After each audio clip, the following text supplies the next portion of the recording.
Sarasvat Sampradaya ki jai.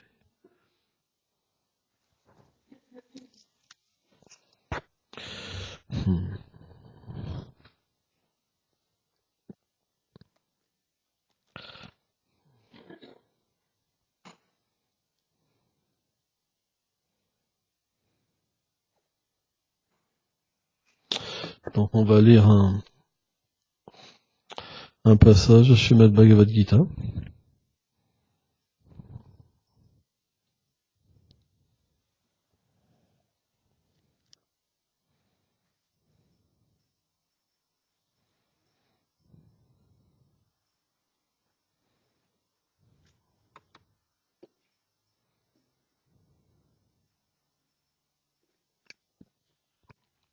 Chapitre 11, verset 14. Tatam samvishmam yavishto lishtaromandanam jayam pranamya shilashadevam kritam jarim abhachata. Frappé d'émerveillement, les poils dressés, Arjuna inclina sa tête afin d'offrir ses hommages, et les mains jointes, il parla ainsi à Shri Krishna, lui qui est l'origine de cette forme universelle.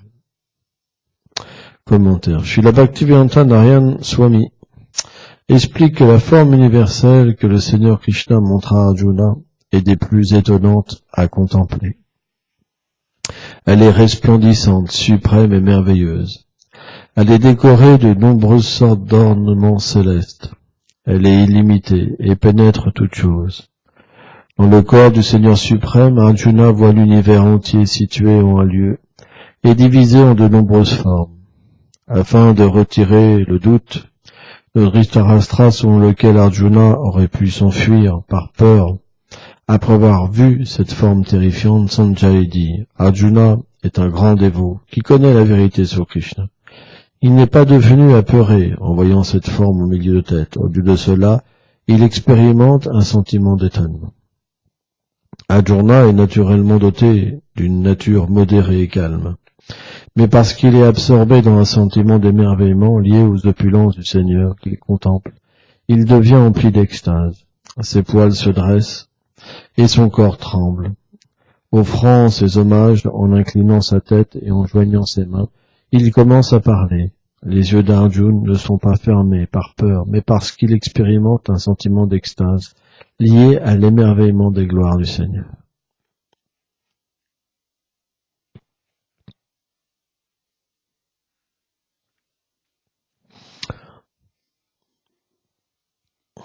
Alors, la première chose qui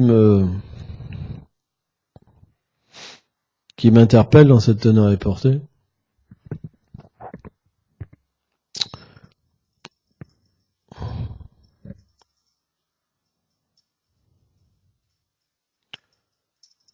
il faut vraiment faire quelque chose parce que ça va pas.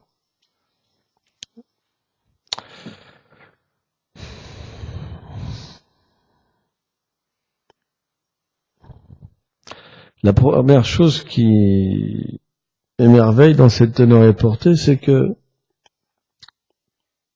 il y a des choses phénoménales qui se passent sur le champ de bataille. Krishna montre sa forme universelle.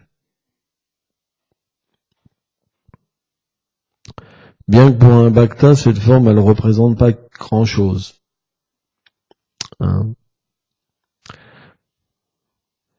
Parce que c'est une forme temporaire du Seigneur suprême. Les acharyas expliquent. Elle se compose de toutes les planètes. Ça, c'est la forme grossière de la forme universelle. Et la forme subtile, Vijayacharya Thakur dit, c'est cette forme qui contient tous les êtres vivants. Et l'âme de cette forme, c'est Kshirodakshaya Vishnu. Intéressant. La même chose qui se fait à un niveau tout petit, l'âme, le corps subtil, le corps grossier. Et là, ça se passe avec le Seigneur. Le Seigneur suprême en tant que l'âme, tous les êtres vivants en tant que le corps subtil et en tant que le corps grossier, En fait, toutes les planètes. C'est une vision qui est donnée pour contempler la chose, quoi. Hein. Mais là, du Trarastra, c'est vraiment intéressant. C'est que on voit la puissance de l'énergie du Seigneur, bien que Krishna montre cette forme de Trarastra, il a peur qu'Arjuna refuse le combat. On voit c'est contradictoire. On pourrait penser plutôt que Dhritarashtra voudrait contempler cette forme et s'abandonner. Non, il a peur parce qu'Arjuna voit cette forme, en fait, que son idée change. Donc on voit vraiment que c'est un lila, quoi. C'est pas possible. Vous comprenez? Et c'est ça qui est déroutant avec le Seigneur Krishna. Parce que finalement, Krishna, il nous amène à devenir son dévot d'une manière peu compréhensible. Peu compréhensible. Il peut faire des arrangements et peut donner des instructions même à son dévot, et finalement mettre son dévot dans une situation difficile pour qu'il devienne encore plus beau et plus merveilleux, pour qu'il soit glorifié. Et il y a plein d'histoires qui se rapportent finalement à ça. On voit par exemple le brahmana Sudama, par exemple. Sudama, c'est un compagnon du Seigneur. Hein? Mais il y a eu un petit quelque chose avec le goûter une fois de Krishna. Hein? Et parce qu'il avait fait un mauvais usage de son goûter, il est devenu très pauvre. C'est pour ça qu'il est devenu extrêmement pauvre, Sudama. Et pourtant, il était très cher à Krishna. Extrêmement cher à Krishna. C'était sa vie même. Et pourtant, il est devenu très pauvre. C'est intéressant. Mais à travers cette pauvreté, il a glorifié son dévot. Il a fait cet arrangement pour glorifier son dévot. Hein, c'est expliqué que le Brahma Sudama était très pauvre. Et ils avaient tellement peu à manger qu'ils avaient la peau sur les os. C'est un compagnon du Seigneur.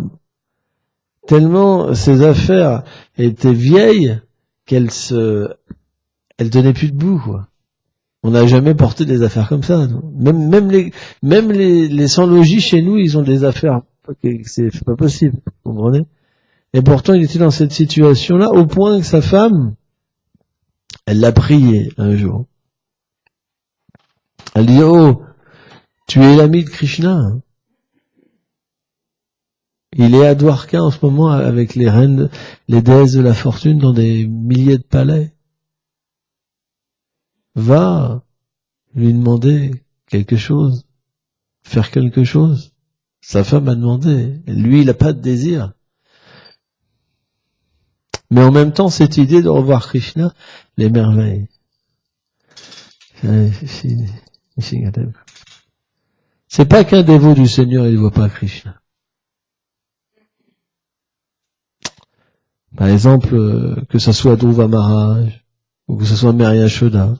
Quand Mary Yashoda le baratait, elle avait les yeux fermés, mais elle voyait Krishna. Quand Dhruva Maharaj, il méditait, il voyait Krishna. Il voyait le Seigneur Narayan.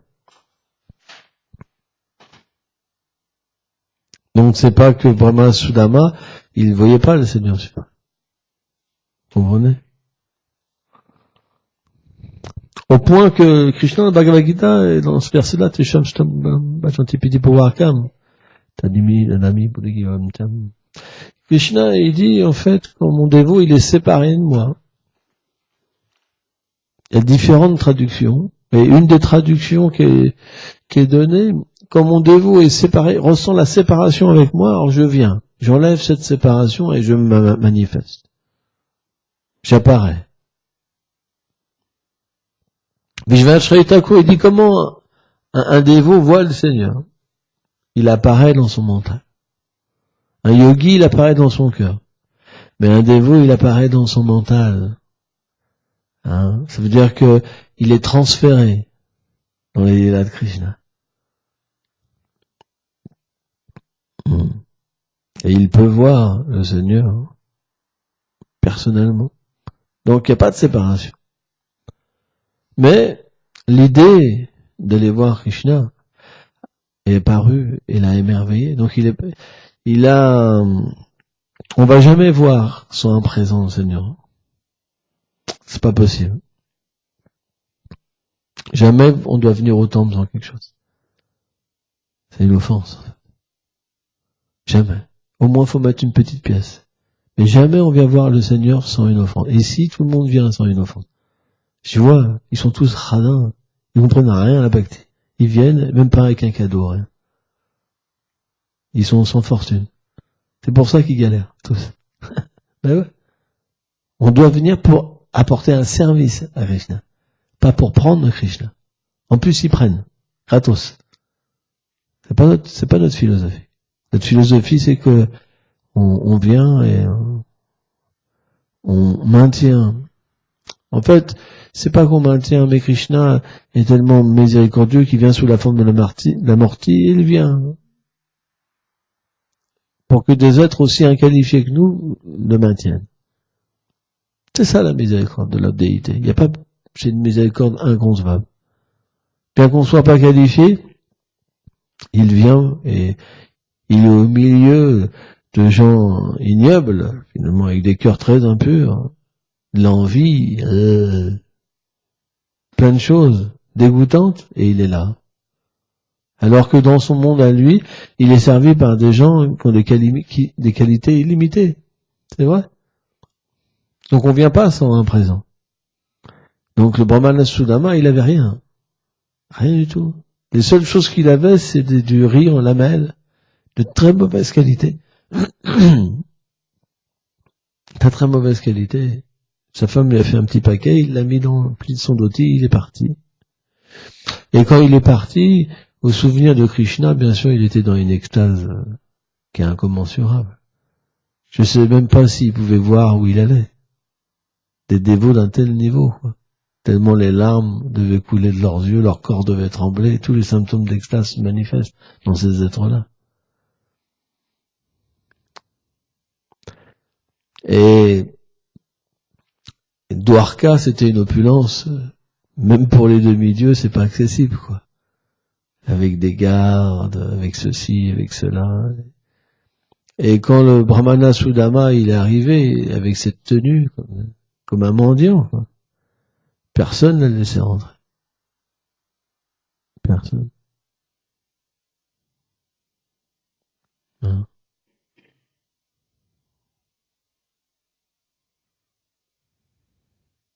Mais la séparation et l'amour du dévot est tellement forte que Krishna le ressent en fait à distance. Et donc, parce qu'il était quand même brahmana, quelqu'un est venu donc pour apporter la nouvelle à Krishna, Dwarkadish. Et là, le Seigneur s'expliquait qu'il était fané par ses reines, etc. Et quand il a entendu le nom, hein, il a tout quitté comme ça, et il a couru en pleurs. Il trébuchait, le Seigneur, tellement qu'il était ivre d'amour. Et en fait, le Brahmana Sudama, il était un peu plus loin, à la porte, et Krishna a été le chercher, personnellement. Hein? Et les gens, parce que ils étaient des gens très... c'était des compagnons du Seigneur, bien sûr, mais ils étaient dans un rasad un peu différent, quoi, dans l'opulence, quoi. Et quand ils ont vu Krishna venir étreindre cette personne, quoi, ils étaient tous, comment dire, illuminés, étonnés par cette scène. Hein. Parce que Krishna aime tellement ce dévot. Mais on voit, le Brahmana Sudama était très pauvre. Et Krishna lui-même, il l'a amené sur un chariot. Il l'a amené dans son palais. Il l'a assis sur son siège. Il lui a lavé les pieds avec ses larmes. Il l'a adoré, nourri. Et en fait, à un moment, Krishna, il a deviné qu'il avait un cadeau. Mais jamais, en fait, il a eu honte. Sudama, il a eu honte quand il a vu l'opulence dans laquelle vivait son ami, en fait. Il a eu honte. Jamais il aurait osé présenter ce riz qui est tellement de mauvaise qualité, quoi. C'est même invendable, quoi, presque. Mais Krishna, en fait, il lui a pris de force. Et il s'est senti comme un intouchable, tu vois, comme un offenseur au pied du Seigneur. Et quand le Seigneur, il a mangé, en fait, ces grains de riz, il a trouvé qu'il n'y avait pas plus délicieux, Prashan, que rien ne pouvait être plus élevé que ces grains de riz. Parce qu'il avait été offert avec dévotion. Il était offert avec dévotion. Parfois, nous, on goûte la nourriture. S'il n'y a pas de bon sucre, on n'aime pas. Et vous pourriez, par exemple, avoir un grand dévot du Seigneur qui va faire un truc sans goût, mais pour vous, vous préférez avec le bon goût. Mais en fait, Krishna, lui, il n'est pas comme ça. Il explique que si les matérialistes lui offrent des offrandes, les plus belles offrandes, il les touche pas. Mais s'ils sont dévots, qui cuisinent avec amour et dévotion, qui lui offrent quelque chose avec amour et dévotion, même si c'est très simple, il l'accepte. Krishna voit le cœur. Il aime que son dévot l'adore, quoi. Et donc, il avait une requête pour Masudama. Il l'a oublié. Sa femme a volé l'opulence et l'a oublié. Il est reparti, en fait. Et il pleurait pendant tout le chemin, en se remémorant, en fait, comment Krishna l'avait accueilli, comment il l'avait aimé. Tu vois? Et quand il est arrivé dans sa région, comme ça, il a vu que la région avait changé, que l'endroit où il habitait, il avait changé. C'était devenu comme les planètes helléniques. Sa maison s'était transformée en un palais gigantesque, avec des servantes qui étaient d'une beauté céleste, avec des habits merveilleux, des colliers merveilleux, des jardins merveilleux. Et là, il s'est dit, il s'est pensé, il dit, oh, quel est cet endroit? Et en fait, il a vu sa femme sur le pied de la porte, ça l'attend. Elle pleurait. C'est ça la contradiction. Même à ses dévots Krishna, il fait des choses exprès pour qu'ils puissent progresser. Et il s'émerveille. Un néophyte, lui, quand il est testé, il se met en colère. Un religieux, lui, quand il est testé, il se met en colère. Il dit, ah Dieu, tu m'as encore eu. Je sais pas si demain je croirai en toi. Mais un dévot, en fait, il comprend que Krishna fait des arrangements pour lui spécial pour avoir une difficulté pour enlever quelque chose dans son cœur. Et il se réjouit. Il se dit, oh, tu es inconcevable. Tout ce que tu fais pour moi, c'est inconcevable. Un Madhyam Bhakta, lui, il peut voir ça. Puis je vais à Chaithakur. Il dit, pour un Madhyam Bhakta, Krishna, c'est plus du karma. Le dévot ne subit plus du karma, les réactions de ses actes. C'est Krishna lui-même qui s'occupe de lui. Vous vous rendez compte? Pas bas.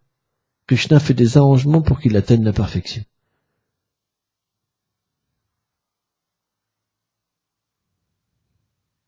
C'est pour ça, la reine Kunti, par exemple, elle nous a appris, elle nous dit jamais, elle voyait la souffrance comme quelque chose de mauvais, au contraire. Elle priait même le Seigneur suprême d'avoir des tests. Parce que dans ces tests-là, elle pouvait être encore plus proche de lui. C'est vrai. C'est pourquoi un néophyte se plaint. Toujours. Toujours en colère. Jamais satisfait.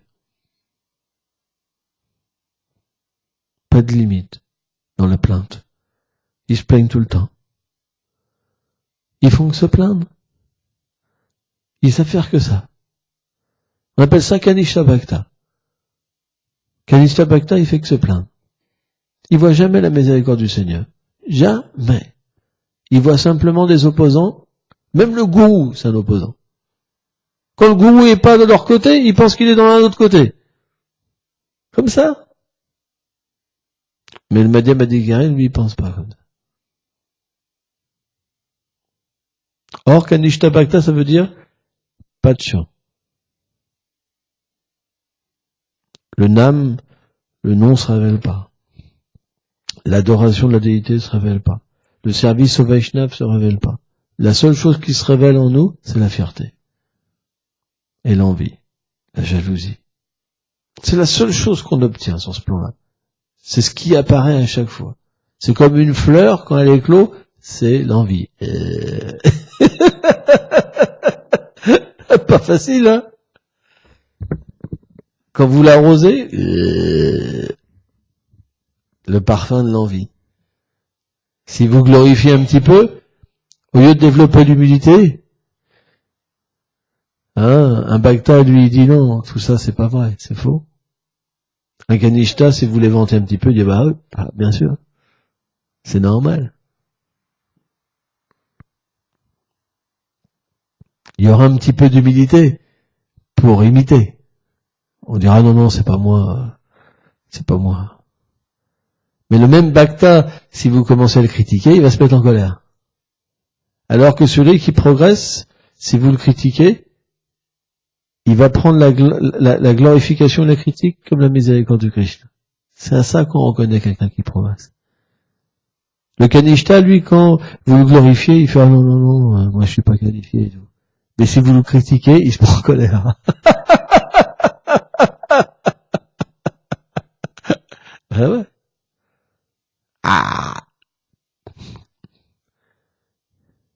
Il y a le corbeau qui se manifeste. Le corbeau! Il bat les ailes, le corbeau!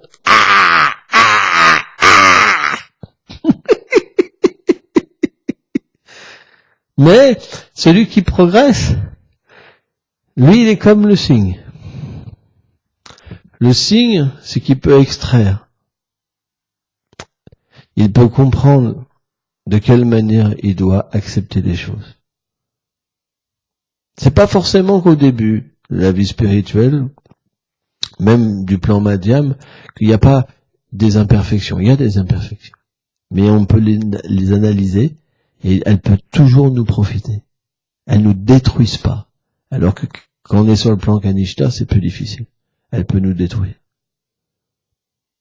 Mais le Madhyam, par exemple, même au début, s'il est fixe, parce qu'il veut véritablement se défaire de toute hypocrisie, de toute duplicité, et qui veut atteindre le service de dévotion offert au dévot du Seigneur suprême, alors sa vie, elle est juste fixée, fixe, nishta, fixe, avec un but. Et quand les choses viennent et qu'il sortent des petites choses de son cœur, automatiquement, il les considère par rapport à la dévotion. Parce qu'il a un goût. Jamais il ira contre son goût. Ce goût de la dévotion, de la bhakti. Son but, c'est de glorifier le Seigneur suprême. Son but, c'est d'entendre les gloires du Seigneur suprême. Vous savez, Maitreya Rishi, quand Vidura a posé des questions, parce que Maitreya Rishi avait entendu les enseignements du Seigneur suprême, et donc Vidura a approché Maitreya Rishi. Et vous savez ce que Maitreya Rishi a répondu? Il a dit, en fait, te voir, c'est encore plus rare que de me voir moi. Tellement Vidura était élevé. Te voir, c'est encore plus rare que de me voir. Voilà ce que pense un dévolu. En fait, ta famille, des Purus, des Kurus, elle est tellement élevée, mais toi que tu as pris naissance dedans, tu as rehaussé ses gloires. Tu es comme une guirlande de fleurs. Ces fleurs, c'est les gloires du Seigneur qui émanent de toi. Tu parles, tu penses, t'écris. Tout ce que tu fais, c'est les gloires du Seigneur. Et qu'est-ce que c'est le fil qui attache cette guirlande? C'est le goût que tu as pour les glorifier. Rendez compte? La poésie de Vidura. Il compare cette guirlande, en fait, que représente Vidura, comme les gloires du Seigneur et sa foi comme le fil qui relie toutes les fleurs. C'est beau, comme comparaison, c'est merveilleux. Srimad Bhagavatam, 3e chant, 8e chapitre. Verset, ça doit être dans les derniers versets. Dans 34, 35, 33. Une très très belle comparaison. Donc quel est l'état d'esprit des Vaishnavas? C'est, oh, t'es supérieur à moi. C'est la conclusion d'un Vaishnava. À chaque fois, il dit, mince, je me suis trompé. Il est plus grand que moi. Jamais un Vaishnava reste, en fait, la tête haute. Il est toujours, comme, décoiffé par les autres. Oh, il est plus élevé que moi. C'est ça la conclusion de l'humilité. La conclusion du respect. Ou non? Respect, ça veut dire que, oh, il est plus élevé. Oh, je dois lui offrir mon hommage. Quand il offre son hommage, un dévot, il dit pas, mais pourquoi il m'a pas offert son hommage? Ça veut dire qu'il reste encore quelque chose à l'intérieur. Donc, s'il offre son hommage, et qu'il ressent de l'amertume parce que quelqu'un lui offre pas son hommage, mais qu'il est fixé sur la dévotion, il se dira, oh, ça c'est pas une bonne attitude. Il va se reprendre lui-même, il va se juger, il dit, oh papa, Krishna fait ça exprès pour me faire voir. C'est gros faux égo. Gros faux égo. Essayez. Quelqu'un vous rendez vos hommages et quelqu'un vous rend pas vos hommages. Essayez. Tu vas essayer. On va voir ce qui se passe.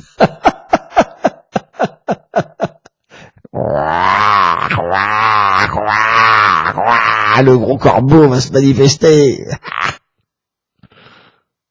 Big corbeau.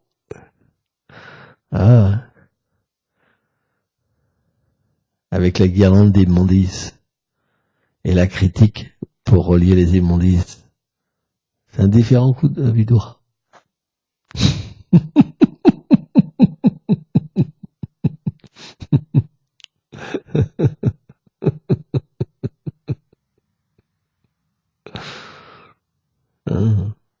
Essayez. Vous allez voir. Rendez vos hommages et quelqu'un ne vous rend pas vos hommages. Vous allez pouvoir comprendre où vous êtes situé. Plus humble qu'un brin d'herbe ou plus piquant qu'un cactus.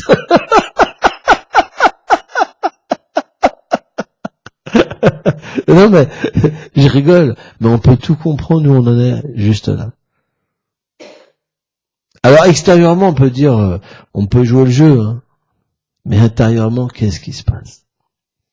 J'en suis où? Eh ben, Krishna peut faire cet arrangement. Rien que pour nous faire voir, rien que pour nous purifier, rien que parce qu'il nous aime. Mais quelqu'un qui n'a pas la dévotion, quelqu'un qui veut pas la dévotion, qu'est-ce qu'il peut comprendre de ce sourire de Krishna? Est-ce qu'un corbeau peut comprendre ça? Je vous pose la question, qu'est-ce qu'un corbeau va comprendre? Un corbeau, il peut pas comprendre. C'est pas possible. C'est pour ça que on doit écouter les gloires du Seigneur. Parce que dans ces gloires-là, toute cette substance pour qu'on dépasse ces obstacles, elles nous seront données. C'est vrai. Pourquoi on peut parler de ça? Parce que ça existe en nous. Comment on peut expliquer les choses parce qu'elles existent en nous sans parler d'autre chose? Vous comprenez? C'est pas un jugement qu'on fait, c'est une peinture de notre cœur. On expérimente. Ce dévot m'a pas rendu les hommages. Qu'est-ce qui s'est passé? Et après, on explique. On a une classe, comme ça. Et on fait croire aux autres qu'on est pur. C'est encore de l'hypocrisie. C'est puissant. L'illusion matérielle est tellement puissante et subtile. Vous savez, la simplicité, c'est quoi? C'est de faire un tableau devant tout le monde. C'est de cette manière-là qu'on pourra se défaire de la duplicité. Mais si vous faites croire aux gens que vous êtes purs, vous pourrez jamais être pur. Jamais. C'est pour ça qu'il n'y a pas de honte. Parce que Krishna, il aime les gens qui n'ont pas de duplicité. Si vous pouvez avouer votre cœur en public, même filmer, là, il y a une chance. Il y a une chance. Il y a une chance. Ça veut dire quoi? Ça veut dire que le corbeau, il est en train de se transformer en cygne. Les plumes noires deviennent grises. Hein? Vous comprenez? Un long coup commence à arriver. Alors c'est moitié-moitié. Vous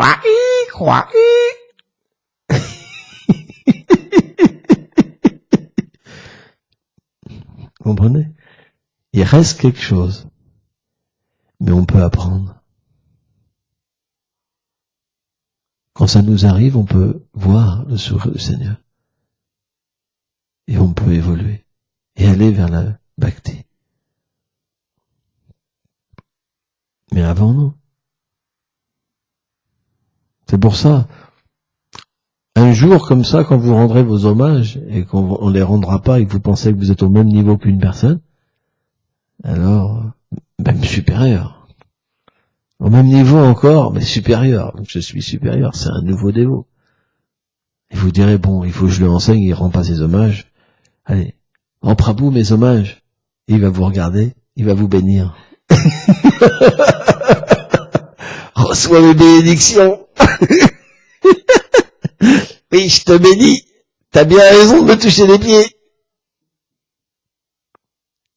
Tu vas faire du progrès spirituel. Eh ben, qu'est-ce qui va se passer dans le cœur?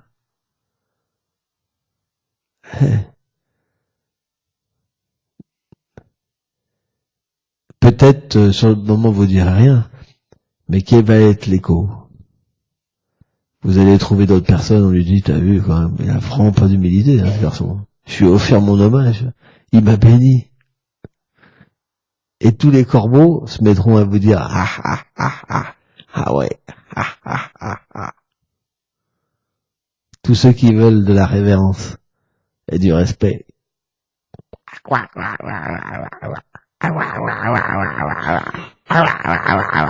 Mais c'est comme ça, hein.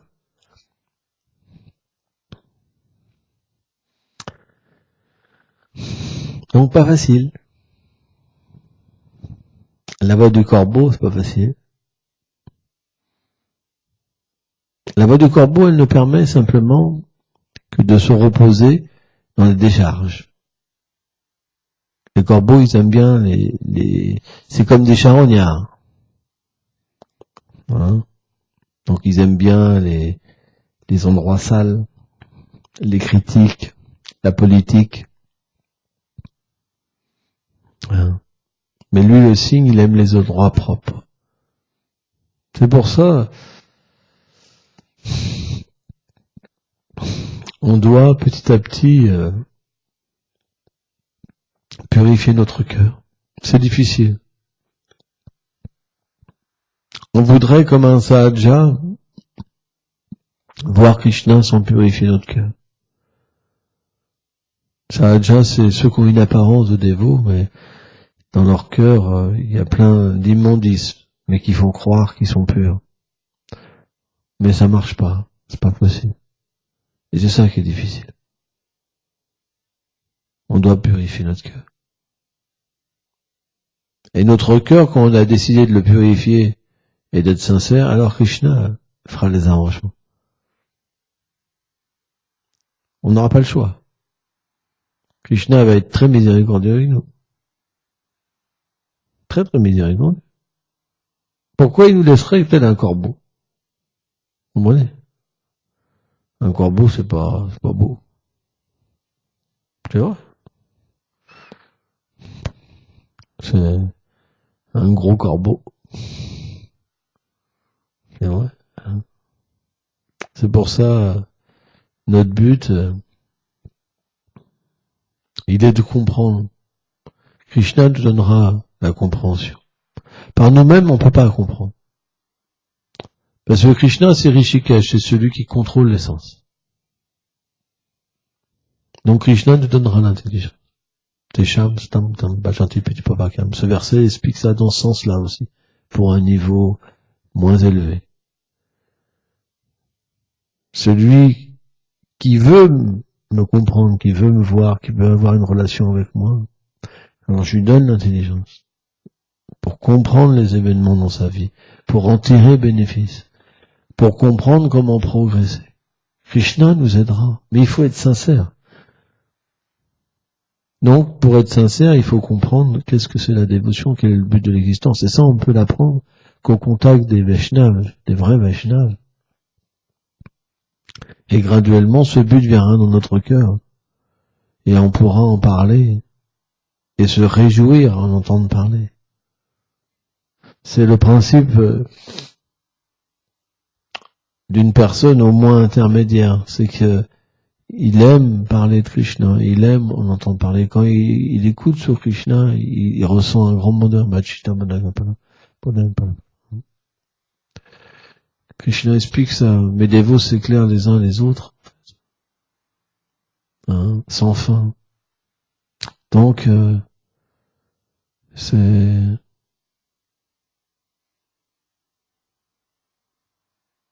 le signe est toujours disposé à écouter les gloires de Krishna. C'est comme ça. Qu'est-ce qu'il y a de mal à quitter la plateforme d'un corbeau?